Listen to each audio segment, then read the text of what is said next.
Assalamualaikum warahmatullahi wabarakatuh. Hai teman-teman semua, ketemu Desmai lagi di video baru lagi.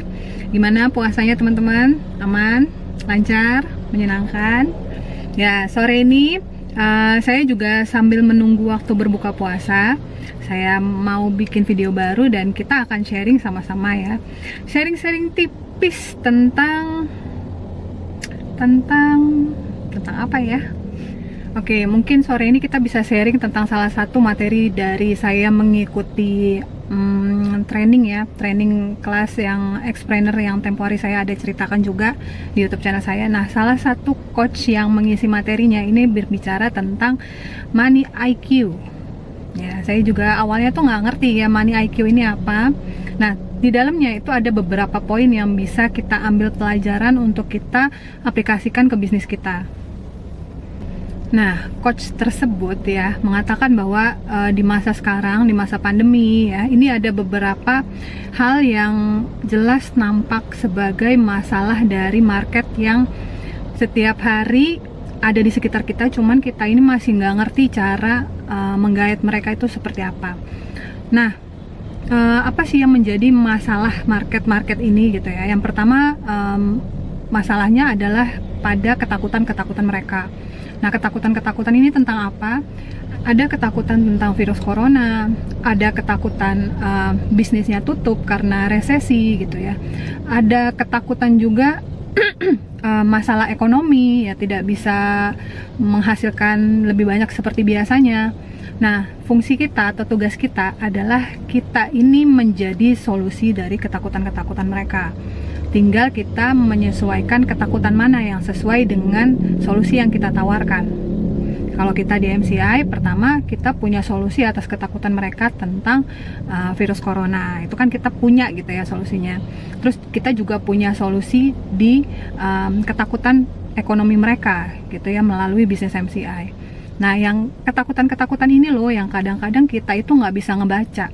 Yang kita tahu adalah kita promosi hantem aja semuanya, padahal market kita mungkin kita nggak paham bahwa mereka ini punya masalah apa, punya ketakutan apa. Kita nggak pernah lihat itu. Yang kita tahu hanya promosi menjual, sehingga makanya itu yang suka nggak kena gitu loh. Apa yang kita promosikan akhirnya cuma membuang waktu, nggak ada closing gitu ya, karena nggak tepat sasaran dan nggak tepat caranya.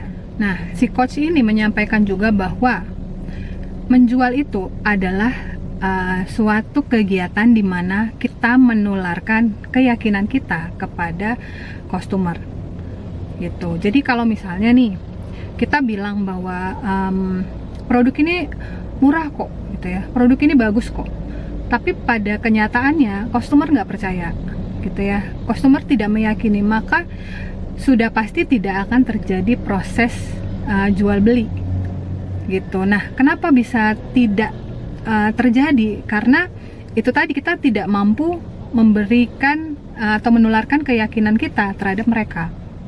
Sekarang pertanyaannya, gimana caranya untuk membuat customer yakin dengan apa yang kita sampaikan? Ya, pertanyaannya pasti seperti itu. Ketika mereka yakin dengan apa yang kita sampaikan, apa yang kita tawarkan, kalau mereka udah yakin, sebenarnya kan sudah tidak perlu banyak usaha lagi sebenarnya.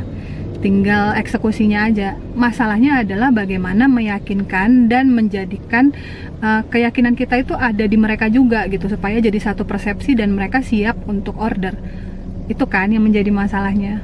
Beberapa cara yang bisa kita lakukan antara lain ya. 1. Be the right person. Jadi pastikan menurut si customer kita ini adalah orang terbaik yang dia temui untuk menawarkan solusi dari ketakutan mereka. Ayo, bisa nggak? Ya, jadi itu yang menjadi PR. Kalau misalnya kita pikir sekarang, aduh gimana ya gitu, saya aja baru join nih gitu kan, gimana ya, saya aja belum coba produknya gitu kan. Nah, itu berarti yang menjadi PR kita semua ya. Jadi be the right person untuk customer kita. Dia nggak melihat lagi bahwa, oh aku kalau tanya sama mbak itu kayaknya dia lebih paham deh, ya kan. Jadi buatlah kita adalah satu-satunya orang yang mampu memberi solusi dari masalahnya mereka, dari ketakutannya mereka. Lalu selanjutnya menjadi figur otoritas. Nah, menjadi figur otoritas ini maksudnya seperti apa? Menjadi figur otoritas, otomatis kita harus expert pada bidang yang kita ikutin ini. Ya, jadi misalnya kita nih menawarkan solusi dari ketakutan mereka tentang virus corona, misalnya ya, takut tertular, takut keluar rumah karena kalau di keramaian nanti begini gitu kan ya. Nah, jadi kita harus punya kemampuan untuk expert tentang misalnya tentang gimana sih dinamikanya perkembangan virus corona sekarang gitu ya. Terus punya nggak sih kita data-data yang bisa kita sajikan bahwa sekarang angkanya seperti apa gitu ya. Terus yang menggunakan produk kita itu seberapa banyak yang berhasil sembuh gitu, atau yang penyembuhannya lebih cepat dibanding yang tanpa menggunakan produk kita. Nah, itu kita harus punya semua. Kita harus punya data, kita harus punya kemampuan mengenai produknya juga. Jadi benar-benar dibedah tuh ya, fungsi produknya itu kekuatannya ada di mana sehingga bisa membantu untuk menangani masalah si virus corona ini, sehingga dia sudah tidak perlu khawatir lagi ketika beli atau menggunakan produk kita. Nah, ini kan menjadi PR juga ya. Jadi harus memang skill up untuk kemampuan menyampaikan dan kemampuan menarasikan cerita, mendeskripsikan produk. Teman-teman berusahalah sekarang untuk menguasai itu. Lalu, satu lagi yang penting juga adalah please banget jangan palu gada. Ya, apa lu mau gua ada gitu ya. Jadi pastikan teman-teman ketika mau memunculkan keyakinan orang untuk membeli produk kita, ya, jangan melakukan palu gada atau menjual produk lain atau banyak produk selain produk yang teman-teman tawarkan. Karena dengan begitu maka personal branding teman-teman nanti akan kabur atau hilang, sehingga kepercayaan orang atau keyakinan orang untuk bergabung sama kita atau untuk beli barangnya juga nggak akan besar ya, bahkan mungkin nggak ada keyakinannya ya kan. Teman-teman pasti nggak mau begitu kan, maunya kan kita dipercaya, maunya mereka yakin juga apa yang dengan kita sampaikan. Makanya jangan palu gada. Note yang terakhir, simply trust.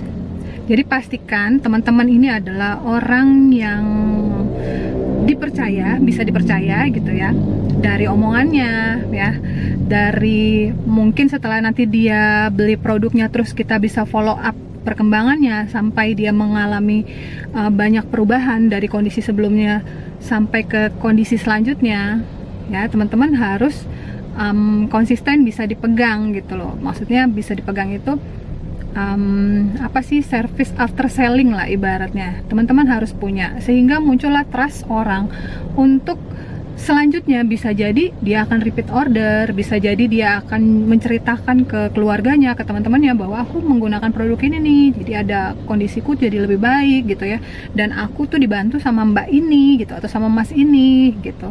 Nah, itu yang disebut dengan simply trust. Jadi munculkan kepercayaan orang lain ya, atau customer pada kita, sehingga kedepannya itu nggak cuman mereka abis beli terus ngedumel gitu ya, oh tahu gitu aku nggak beli deh sama masnya itu, tahu gitu aku nggak beli deh sama mbaknya itu. Kalau ternyata kita habis dijualin terus ditinggal, nggak di WhatsApp nggak dibales gitu ya, di telepon juga nggak diangkat, padahal kita mau konsultasi ini bener apa nggak cara pakainya dan apa segala macem ya. Jadi itu ternyata banyak ya aspek-aspek atau poin-poin yang harus kita perhatiin juga kalau kita mau menularkan keyakinan kita pada orang lain, terutama di bisnis dan produk kita. Nah, jadi materi yang tadi itu sebenarnya adalah cuman awal dari keseluruhan materi Money EQ yang saya terima dari coach tersebut. Nah, nantilah ya saya bahas lagi tentang kelanjutannya ya. Saya sharingnya di sebatas itu aja dulu, sebatas ini aja dulu. Dan sebenarnya di poin segini, yang cuman segini gitu, itu udah bisa bikin kita mengevaluasi diri kita. Oh ternyata selama ini nih ada yang miss nih, ada yang keliru ternyata aku ya. Jadi boleh nanti ya setelah menonton video ini, jika bermanfaat dan jika make sense buat teman-teman, boleh dipikirkan bahwa oh berarti aku harus benahin di sini, aku harus perbaikin di sini. Karena saya juga begitu. Jadi kemarin itu seakan-akan apa yang saya rasakan sudah benar, oh masih ada yang harus diperbaikin. Ya, karena hidup kan belajar terus ya teman-teman ya. Jadi kita nggak bisa juga cepat puas. Jadi harus terus belajar. Oke, itu aja yang bisa saya sharingkan. Ya, semoga bisa dipahami. Kalau nggak paham, boleh nanti tanya-tanya di kolom komentar ya. Boleh kita lanjutin lagi. Mungkin nanti ada part selanjutnya. Tapi kalau teman-teman sudah bisa mengerti dan mendapatkan manfaatnya, jangan lupa untuk apresiasi, kasih like ya, boleh komen juga di situ, bilang terima kasih, silahkan ya. Saya sangat bahagia sekali kalau teman-teman mengapresiasi apa yang saya kerjakan selama ini, salah satunya mungkin di video ini.